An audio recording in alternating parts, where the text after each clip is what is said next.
12 सितंबर 2025 से 15 सितंबर 2025 तक हमारे परिवार ने एक पवित्र और स्मरणीय यात्रा की। यह यात्रा हमारी पूजनीय भूमिसुता सिंह जी के अस्थि विसर्जन हेतु प्रयागराज और काशी में संपन्न हुई। यह केवल एक कर्म कांड नहीं था, यह श्रद्धा, भक्ति और आत्मा की शुद्धि का महोत्सव था। और इसका समय भी अत्यंत शुभ रहा, क्योंकि यह सब हुआ अनंत चतुर्दशी के दिव्य पर्व पर। शास्त्रों में कहा गया है कि अनंत चतुर्दशी पर किया गया अस्थि विसर्जन आत्मा को ब्रह्मलोक तक पहुंचाता है और मोक्ष के द्वार खोल देता है। अनंतम शाश्वतम विष्णुम अनादिमजमव्ययम् राजाधिराजम सर्वेशम विश्वाधारम गजेंद्रकम।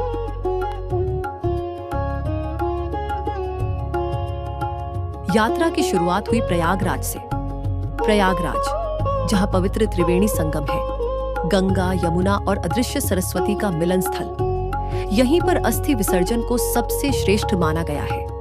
नौका में बैठकर जब हमने भूमिसुता सिंह जी की अस्थियां गंगा जी को समर्पित की, तो मन के भीतर अद्भुत शांति का अनुभव हुआ। ऐसा प्रतीत हुआ मानो हर लहर उनकी आत्मा को मोक्ष की ओर अग्रसर कर रही हो।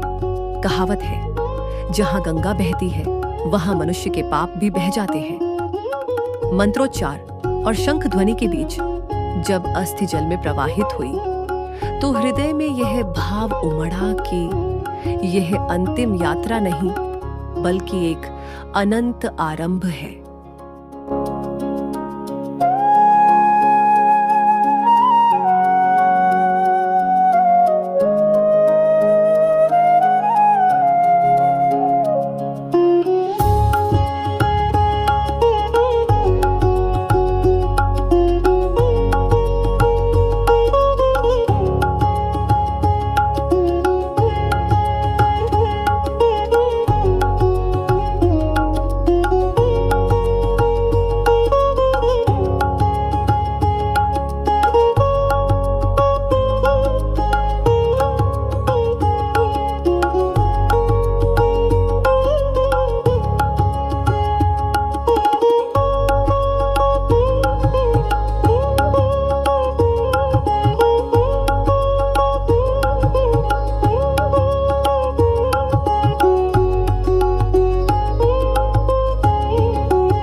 प्रयागराज की पुण्य भूमि पर हमने नवग्रह मंदिर का दर्शन किया। वहां प्रार्थना की कि उनके जीवन के समस्त दोष समाप्त हों और मार्ग प्रकाशमय बने।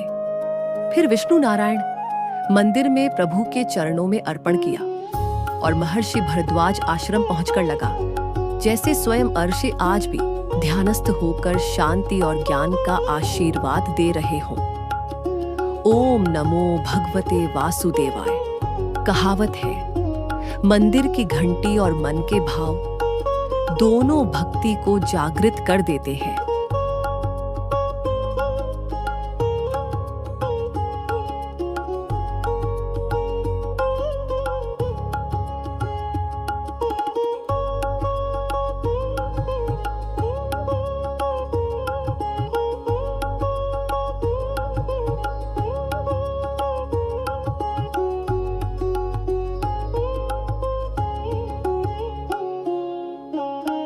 सितंबर की संध्या को हम काशी की ओर प्रस्थान किए।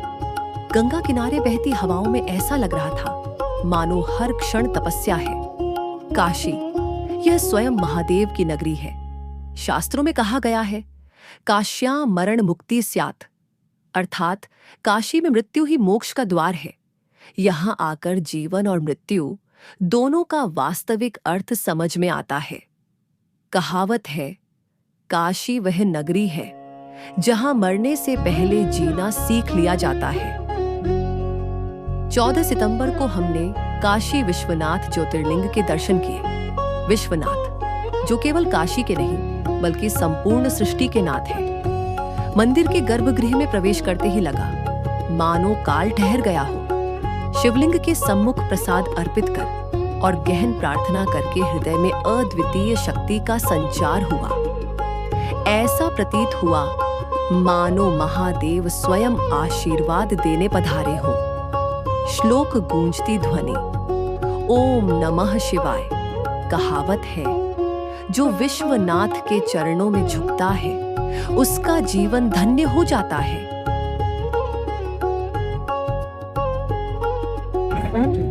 आनंद कानन वन, पहला नाम काशी का पहला नाम आनंद कानन वन, दूसरा नाम काशी, तीसरा नाम बनारस, चौथा नाम वाराणसी। जब भी वाराणसी पहले होना चाहिए। आप शास्त्र में लिखा है वरुणा से, वरुणा अवश्य नदियों के बीच में जितने घाट हैं तुलसी है। वरुणा वाराणसी सब किया था और लिखा। 15 सितंबर 2025 को यह पावन यात्रा अपने समापन पर पहुंची। किंतु यह केवल एक समापन नहीं था बल्कि एक नव आरंभ था। अनंत चतुर्दशी के इस दिव्य अवसर पर संपन्न हुआ यह अस्थि विसर्जन भूमिसुता सिंह जी की आत्मा को ब्रह्मलोक की ओर ले गया। हम सबने मिलकर उनके लिए प्रार्थना की कि उनकी आत्मा सदैव परम शांति और मोक्ष को प्राप्त करे। श्लोक है, अंतकाले च मामेव स्मरण मुक्त्वा कलेवरम, यह प्रयाति स मद्भावम याति नास्त्यत्र संशयः। यह यात्रा हमारे जीवन का अमृत समान अनुभव रही जो हमारे हृदय में सदैव जीवित रहेगी। इस पावन यात्रा का एक और अध्याय है जो अपने आप में इतिहास बन गया। भूमिसुता सिंह जी के ज्येष्ठ पुत्र श्री सुरेंद्र सिंह ने जो किया वह केवल कर्तव्य नहीं बल्कि भक्ति, साहस और तपस्या का प्रतीक है। उन्होंने पटना घाट से लेकर प्रयागराज और फिर काशी तक नंगे पांव कठिन मार्गों पर हर कष्ट सहते हुए यह यात्रा पूरी की। जहां सामान्य मनुष्य थक जाता, गिर पड़ता, वहीं सुरेंद्र सिंह अटूट श्रद्धा और भक्ति में लीन होकर चलते रहे। उनके कदमों में शक्ति थी, उनके हृदय में विश्वास था और उनकी आत्मा में केवल एक संकल्प था, अपनी माता के अस्थि विसर्जन को सर्वश्रेष्ठ ढंग से पूर्ण करना। कहा गया है, श्रद्धावान लभते ज्ञानम। श्रद्धा से ही दिव्य ज्ञान और शक्ति की प्राप्ति होती है। सचमुच सुरेंद्र सिंह ने यह सिद्ध कर दिया कि जब मन में सच्ची भक्ति और निष्ठा हो तो शरीर कभी थकता नहीं। उनका यह तप, उनका यह त्याग केवल परिवार ही नहीं